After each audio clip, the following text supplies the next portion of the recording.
British PM Sunak आ गए। Biden बस पहुंचने वाले हैं, उनका इंतजार है।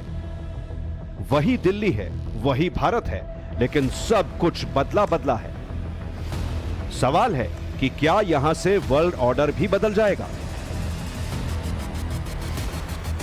G20 में 20 देशों के राष्ट्राध्यक्ष तो होंगे ही, 9 देश स्पेशल इनवाइटी, मतलब करीब 30 पावरफुल देशों के डिप्लोमेट, राष्ट्राध्यक्ष एक साथ एक मंच पर होंगे।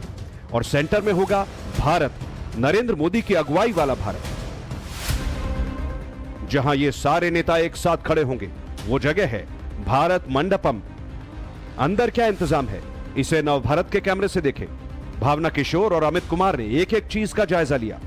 प्रगति मैदान के इस ऑडिटोरियम में डिजिटल स्क्रीन्स तैयार किए गए हैं और यहाँ पर आप देख सकते हैं इसका टैग दिया गया है Bharat the mother of democracy. और यहाँ पर आप भारत के इतिहास को अच्छी तरीके से समझ सकते हैं। और सबसे खास बात यह है कि यहाँ पर आप भाषा का चयन कर सकते हैं, आपको जिस भाषा में जानना है। जिस तरह से पता होगा कि 20 देशों से ज्यादा देश इस वक्त G20 के बैठक और समिट में शामिल होने के लिए पहुंच रहे हैं। तो आप ये देखिए, और आपको जिस विषय की जानकारी चाहिए उस हिसाब से आप इस पे यहाँ पे क्लिक कर सकते हैं और ये इस तरह से ये पूरा पेज जो है वो खुल जाएगा, भारत लोकतंत्र की जननी। और यहाँ पे तमाम सारी जो जानकारी है इसी तरह से कई विषयों की वो आपको मिल सकती है। और ऐसे ही आप अलग अलग स्क्रीनों पर नजर डालते हैं तो यहाँ पर भाषा का चयन और जिस विषय की जानकारी आपको चाहिए वो यहाँ पर खुल जाएगी। इस मंडपम में अलग अलग हॉल में अलग अलग एग्जीबिशन लगाए गए हैं, जहाँ पर जो डिजिटल से लेके बैंकिंग सेक्टर से लेके तमाम जगहों पे कैसे भारत की तरक्की हुई है, उन तमाम चीजों की बात हो रही है। हम अभी यहाँ पर रिजर्व बैंक ऑफ इंडिया है, वहाँ पर आके आए हुए हैं। वहाँ पर भी देखिए एक वहाँ पर बना हुआ है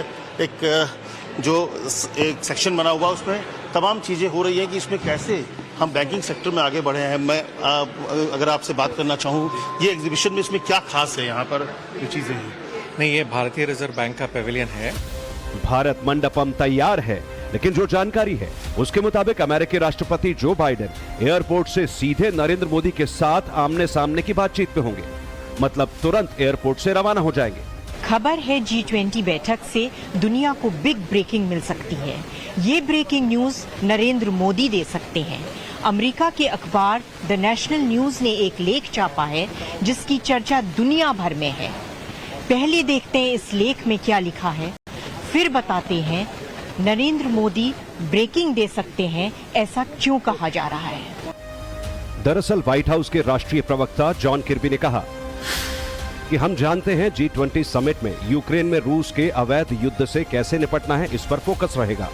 सच्चाई यही है कि युद्ध के पहले ही विनाशकारी सामाजिक आर्थिक परिणाम हो चुके हैं और दुनिया के सबसे गरीब देश इसका खामियाजा भुगत रहे हैं। पुतिन नहीं आए, जिनपिंग नहीं आए। जिनपिंग के बारे में पूरी दुनिया में कहा जा रहा है कि चीन जल भुन गया कि कैसे दिल्ली में इतना बड़ा आयोजन हो रहा है, क्यों दुनिया में मोदी मोदी हो रहा है, इसीलिए वो नहीं आए। लेकिन पुतिन का धर्म संकट समझ में आता है।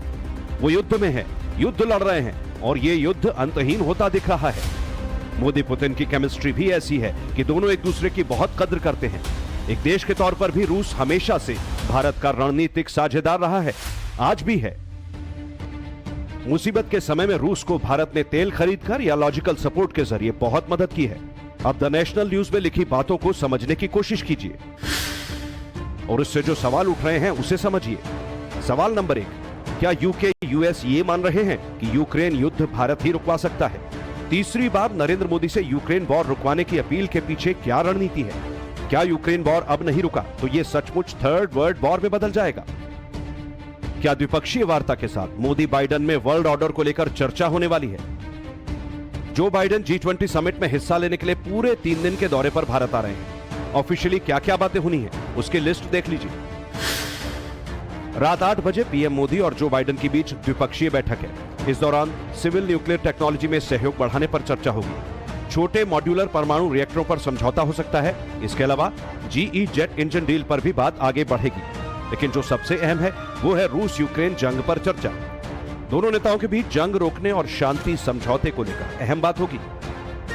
सिर्फ जो बाइडेन ही नहीं बल्कि दुनिया के 15 बड़े नेताओं के साथ प्रधानमंत्री नरेंद्र मोदी बायलैटरल टॉक्स यानी कि द्विपक्षीय वार्ता करने वाले हैं। लेकिन दिल्ली पहुंचे दुनिया की मीडिया की नजर सिर्फ इसी बात पर है, या यूं कहें कि इसी खबर पर है कि नरेंद्र मोदी और जो बाइडेन ऐसा क्या करेंगे कि रूस यूक्रेन वॉर रुक जाएगा।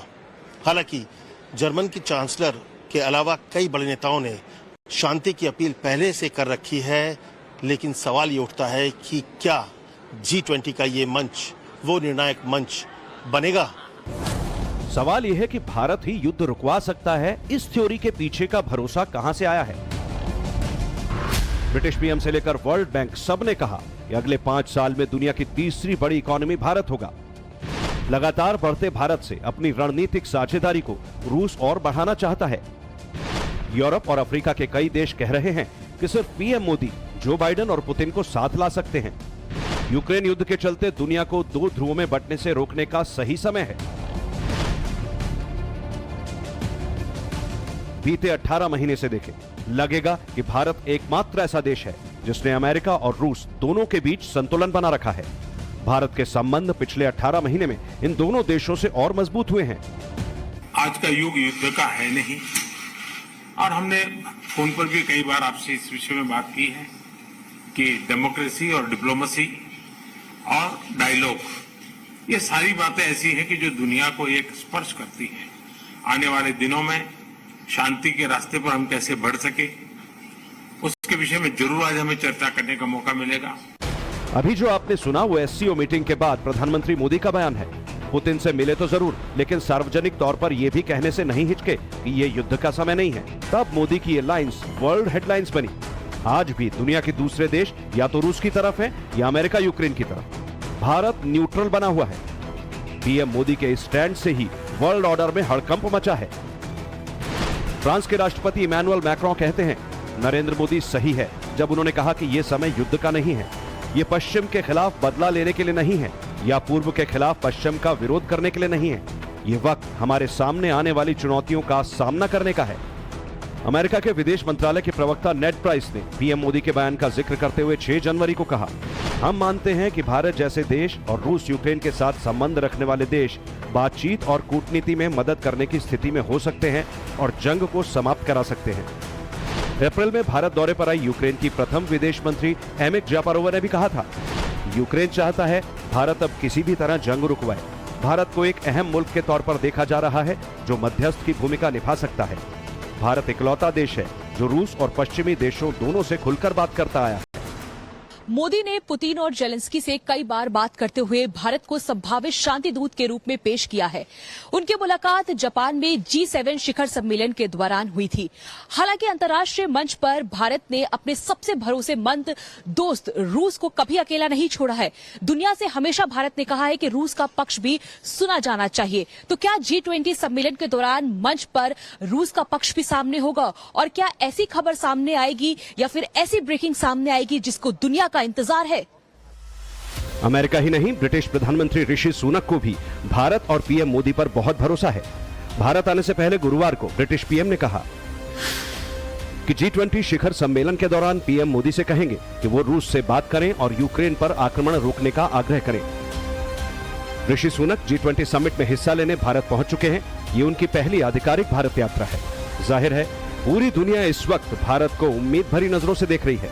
यहाँ पे प्रगति मैदान में एक डिजिटल इंडिया एक्सपीरियंस जोन बनाया गया है, जिसमें यूपीआई से लेके आधार से लेके डिजी पॉकेट तक सारी चीजें दिखाई गई हैं। बड़ी एक इंटरेस्टिंग यहाँ पे ऐप है जिसका नाम गीता है, guidance, inspiration, transformation and action. इसको हमें निष्ठा बताएंगी, ये आर्टिफिशियल इंटेलिजेंस द्वारा ऑपरेट होता है। ये हमें निष्ठा बताएंगी कि किस तरह से ये चलता है ये ऐप।